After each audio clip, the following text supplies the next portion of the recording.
মহান বিজয় দিবস উপলক্ষে বিলেত প্রবাসী বাঙালিরাও দেশমাতৃকার প্রতি শ্রদ্ধা জানানোর একমাত্র স্মৃতিস্তম্ভ পূর্ব লন্ডনের শহীদ আলতাফ আলী পার্কের শহীদ মিনারে তাদের শ্রদ্ধার্ঘ্য অর্পণ করে। প্রচণ্ড বৃষ্টিকে উপেক্ষা করে রাত 12:01 যুক্তরাজ্য আওয়ামী লীগের সভাপতি সুলতান মাহমুদ শরীফ, সাধারণ সম্পাদক সৈয়দ সাজিদুর রহমান ফারুক, বিএনপির ব্যারিস্টার এম এ সালাম, যুবদলের তাজুল ইসলাম, জাসাসের এম এ সালাম, মহিলা আওয়ামী লীগের হুসনা রামতিন, জাতীয় পার্টির মুজিবুর রহমান ও তাজুর রহমান, যুবলীগের ফখরুল ইসলাম মধু ও মাহবুব আহমদ, জাসদের বদরুল হক এনাম, রেদওয়ান আহমদ খান, বেতার বাংলা শ্রোতা ফোরামের পারভেজ ও আফসর খান সাদেক, প্রজন্ম 71-এর বাবুল হোসেন, বঙ্গবন্ধু শিশু কিশোর মেলার আব্দুর রহিম শামীম, বিয়ানীবাজার থানা জনকল্যাণ সমিতির নাজিমুদ্দিন, এসএক্স আওয়ামী লীগের সাবু মিয়া সহ বিভিন্ন সংগঠনের পক্ষ থেকে মিছিল আর স্লোগান দিয়ে মহান স্বাধীনতা যুদ্ধে আত্মত্যাগী শহীদের ও দেশপ্রেমে উদ্বুদ্ধ মানুষগুলো তাদের শ্রদ্ধা অর্পণ করে।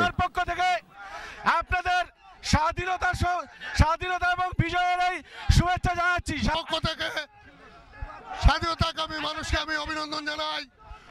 স্বাধীনতার মহান ঘোষক শহীদ প্রেসিডেন্ট জিয়া রহমানের স্মৃতির প্রতি গভীর শহীদ বেদিতে ফুল দিতে আসা আওয়ামী লীগ, বিএনপির নেতৃবৃন্দ সহ বিভিন্ন সংগঠনের নেতৃবৃন্দ তাদের অভিব্যক্তি প্রকাশ করে বলেন, সশ্রদ্ধ সালাম জানাই সেই বীর শহীদদের, যাদের আত্মত্যাগ না হলে বাংলাদেশ কখনোই স্বাধীন হতো না।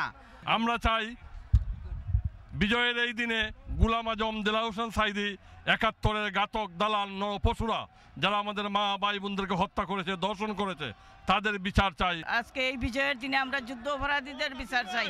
আব্দুল কাদির মুরাদ, বাংলা টিভি।